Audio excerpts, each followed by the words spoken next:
Ça, c'est mes commentaires sur la capsule 4 du MSSS, les aspects légaux. Un projet parental, c'est lorsque des gens ont comme projet de mettre au monde un enfant. Ça peut être une femme seule, un couple lesbienne, un couple hétérosexuel ou plusieurs personnes. Au Québec, en novembre 2025, c'est légal la pluriparentalité, donc un couple de lesbiennes et un couple de gays pourraient se mettre ensemble pour faire un enfant et en avoir une responsabilité commune. Les futurs parents doivent d'abord s'entendre qu'ils utiliseront le matériel reproductif d'un tiers donneur pour concevoir leur enfant. C'est ce qu'on appelle le projet parental. Dans l'exemple que vous venez d'entendre, c'est deux lesbiennes qui ont pris ensemble une décision d'avoir un enfant et qui sont parties à la recherche d'un donneur. Ça, c'est la construction du projet parental. Parfois, ce n'est pas si simple que ça. C'est un couple de lesbiennes qui connaît un couple de gays. Puis, ils vont échanger leurs idées et construire le projet parental à quatre. Un autre cas, c'est une femme seule qui aimerait utiliser un ami. Là, on se pose la question à quel point que l'ami fait partie de la construction du projet parental. Ce contrat de don doit bien préciser que le donneur agit en tant que personne extérieure au projet parental. Avant, on faisait des enfants dans le cadre du mariage. Maintenant, on les fait dans le cadre légal du don de sperme. Ainsi, une femme a le cadre légal et la structure financière pour pouvoir être mère seule par choix. Comment, comme société, en sommes-nous arrivés là?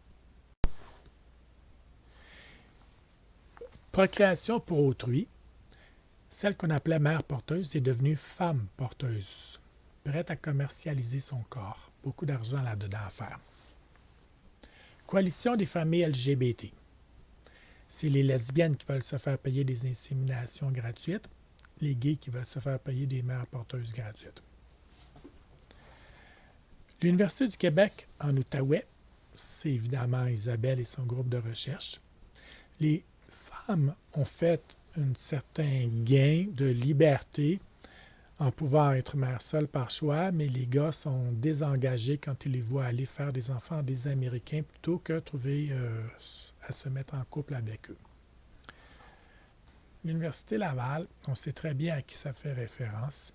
Il s'intéresse à des livres comme Comment expliquer à ton enfant qu'il a deux papas gays, Comment expliquer à un enfant que sa maman porte un enfant pour deux papas gays. Donc, eux autres ont des gros intérêts d'homosexuels qui ne sont pas les intérêts de la société québécoise. C'est eux autres qui réforment le droit de la famille. Au Québec, on peut fonder une famille grâce à un don de sperme. Ne tombe pas dans le panneau de l'artifice qui leur est proposé par la loi, car faire un enfant d'un donneur, même si c'est légal, c'est une injustice. À la semaine prochaine! Les donneurs américains sont presque toujours à identité cachée ou pas connaissables avant 18 ans. Si le MSSS paye des inséminations aux lesbiennes avec donneurs américains, il va activement à l'encontre de la récente réforme du droit de la famille de son collègue, le ministre de la Famille, clairement dans son champ de compétences provinciales, qui encourage la possibilité pour les enfants de savoir qui est leur donneur dès 14 ans.